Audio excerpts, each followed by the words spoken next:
Hello everyone, this is Rabab Alma, licensed marriage and family therapist and international life coach. Our topic for today is pursuing happiness. Some viewers actually contacted me to talk about certain topics, and this is one of them. So keep it going.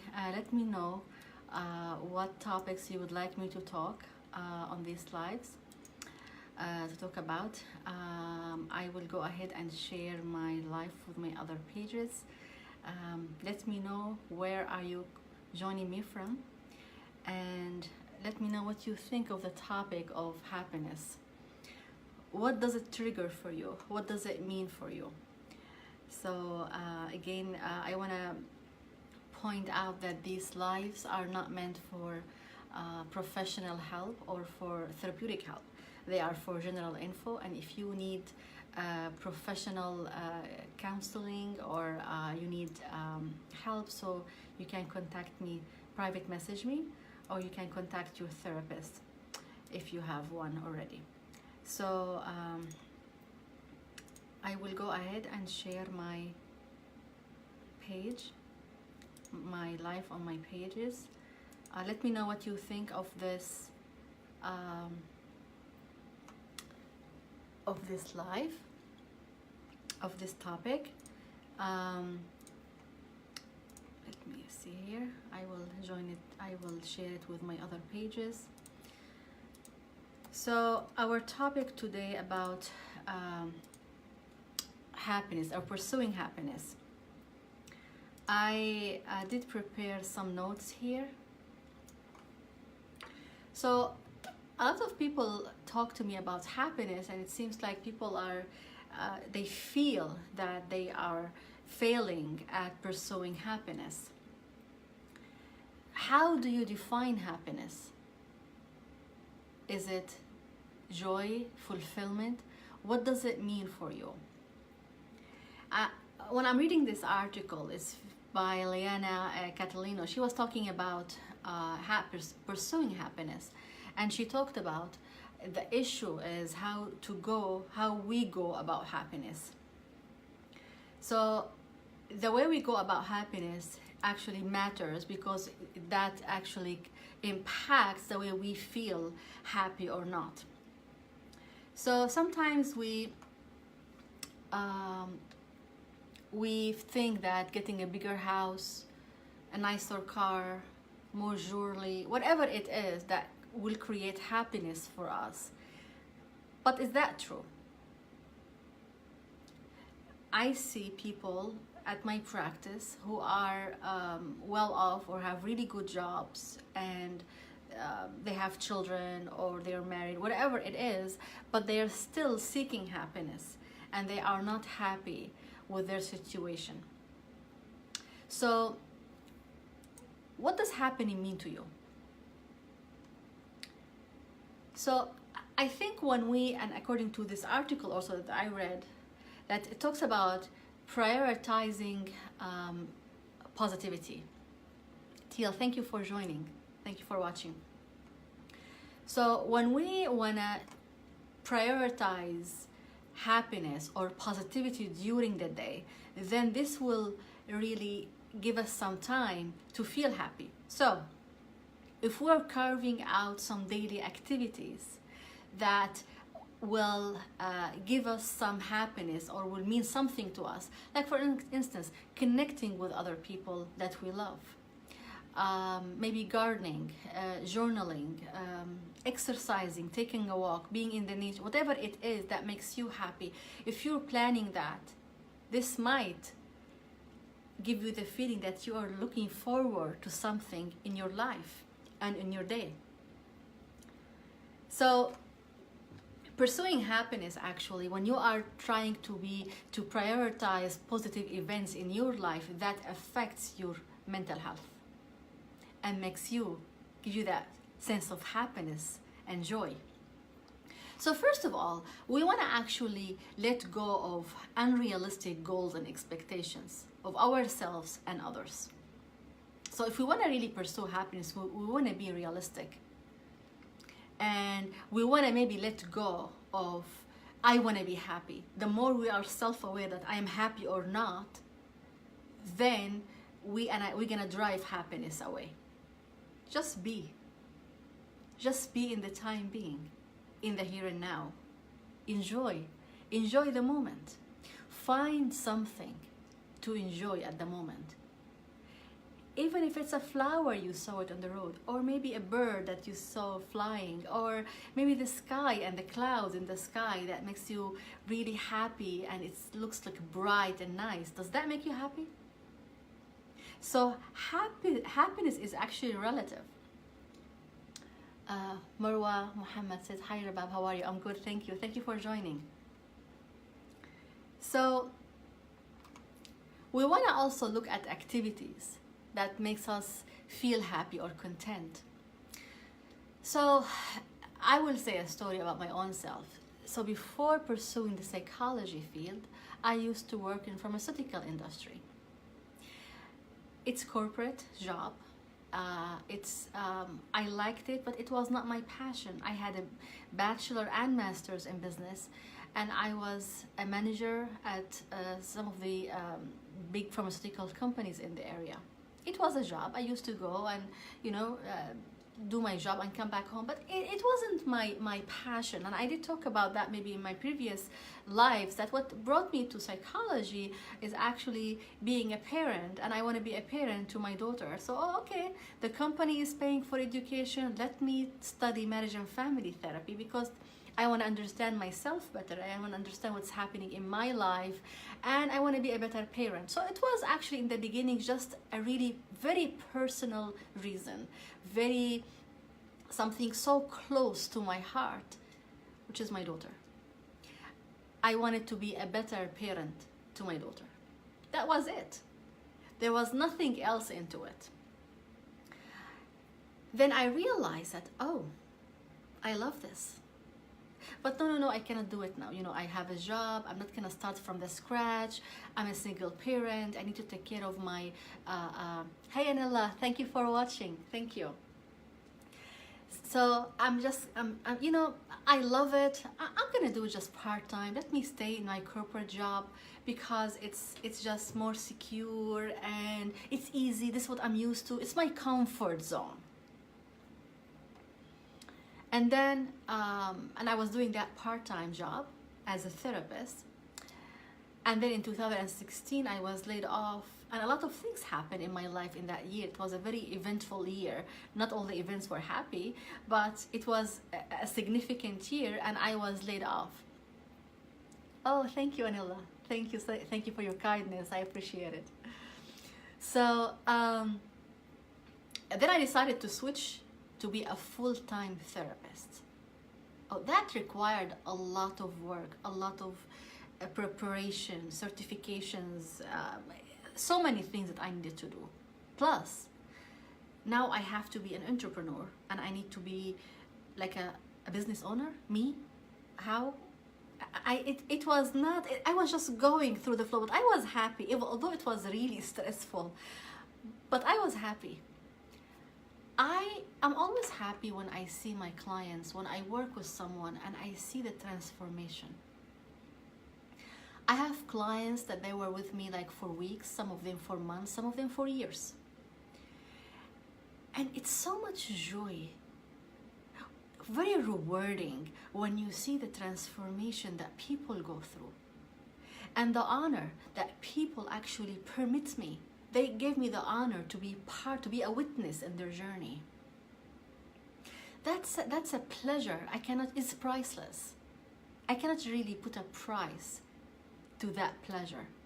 When you see people are really transforming, changing, actualizing themselves, they are actually taking steps, they feel that things are shifting for them.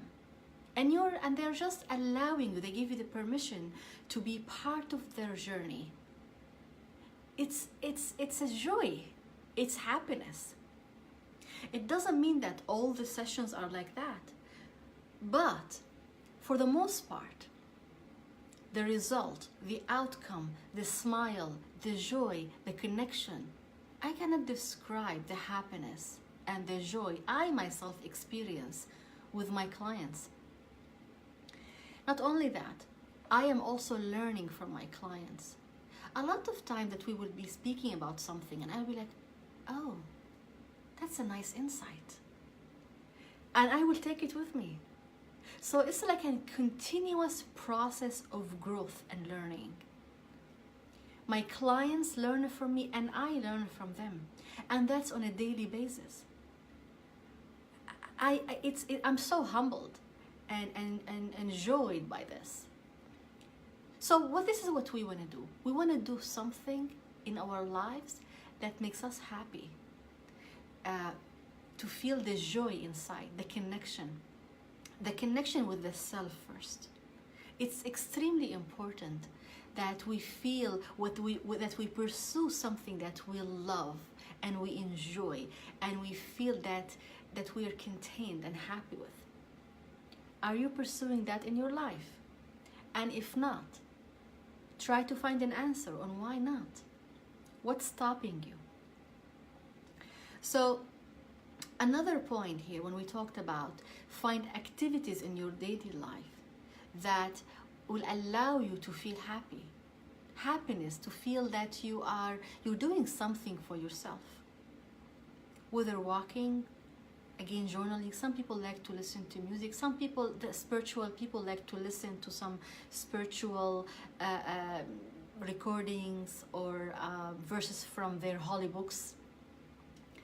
Whatever makes you happy and from inside, you feel that this joy deep inside of you, you want to assign some time, put it in your calendar to do it on a daily basis.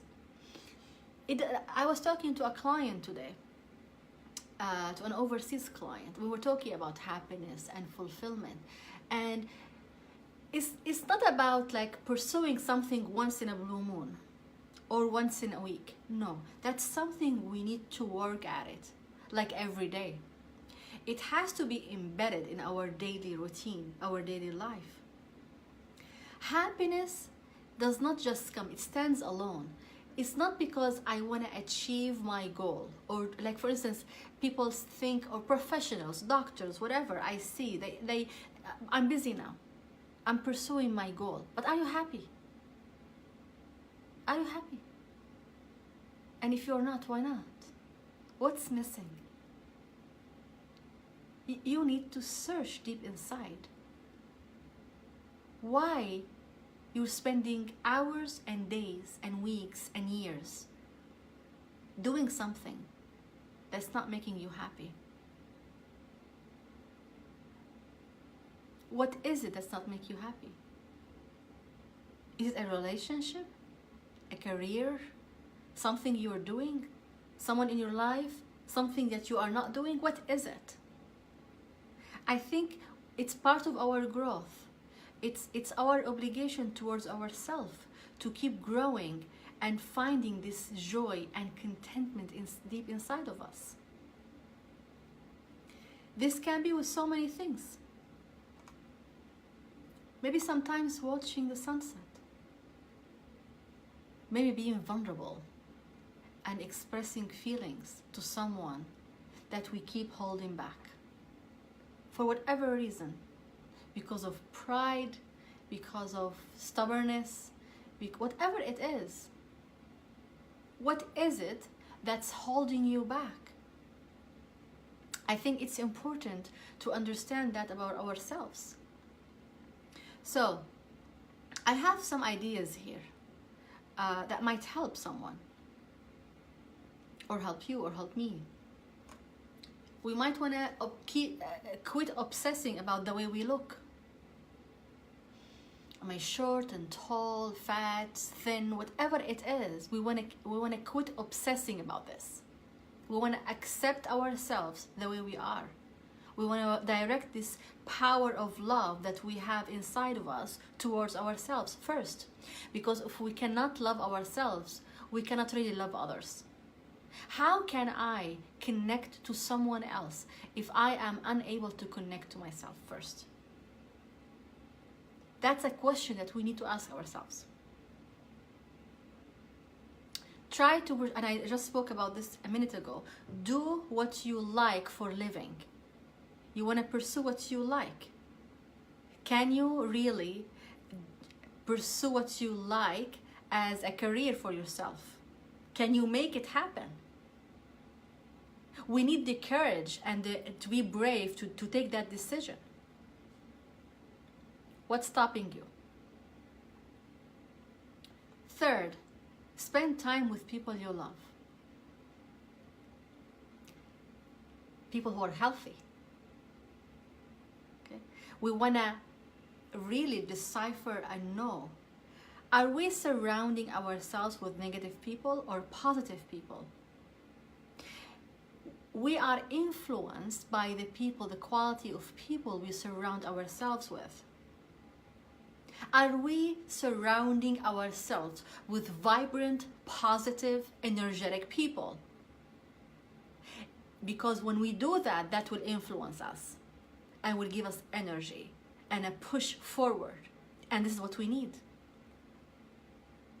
We need someone to help us to pursue our dreams, not to kill our dreams. Are you aware of that? Have a spiritual practice. Whatever you do, you pray, you make dua. Some people wake up before dawn and pray. Sometimes I do it, sometimes I don't. I know I need to do it more because that gives me comfort for the rest of the day. Some people fast. Whatever spiritual practice, go to a service, to a mosque, to a church, whatever you go to. You want to pursue that if this is your path. Help others. There's a joy when you help others and when you put a smile on someone else's face, whether someone that you know or you don't know.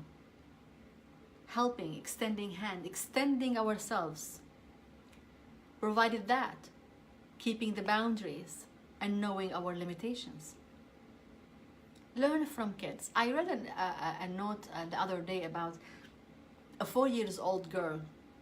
She said, I wish there are rainbows everywhere that we can slide over them every day.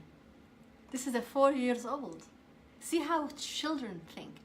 When I started teaching at Villanova University, so I am teaching grad students. They are young, for most of them they are young, in their early 20s or maybe mid-20s. And being around young people, children, learning from them, expanding into the energy they have, that energizes people. At least it energizes me. When I'm always learning from them and they are learning from me. It's mutual. From kids, we can learn a lot. A lot. Spontaneity. This laughter, the joy, being themselves. If they are raised in a healthy environment, of course. If you can do that, live where you want, or plan to live where you want. Choose the place, if you can. Some people can't, but you can do some adjustment to make it close to what you wanna or how you wanna live. Let go of the past. That's a big one. So I was talking about the other day with a client. We were talking about the past. So letting go of the past, it doesn't mean that we just forget about it. I think it's important to process and to go over what happened in the past with a therapist or someone who is professional, and then let it go. Decide to forgive. And the first person you want to forgive is yourself, not others. The first person you want to forgive is yourself. Try to get to terms with the past. We all have past events in our life. They are good or bad, painful or happy. Find a way to come to terms with that, to reconcile with that. And finally, choose to be happy. Being happy is a choice. Is a choice. Like when you wake up in the morning and you decide this day is going to be happy. It's going to be good. This issue is going to be resolved. And when you have that mindset and you accompany that with a feeling that you feel happy, you put the smile on your face, you show up, you look good, and you feel good, It's an intentional decision that we want to take every single day. It doesn't mean that we're gonna be happy all the time. We have ups and downs, we're human. But it's a conscious decision that we wanna make. That I decide to be happy. I wanna be joyous. I wanna enjoy the little things. Whatever it is. So what is it that makes you happy? And what do you have to do to be happy?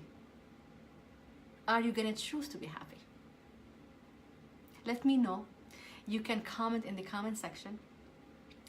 If you would like this video, you can hit like and share. I will download it on YouTube and you can subscribe and watch there.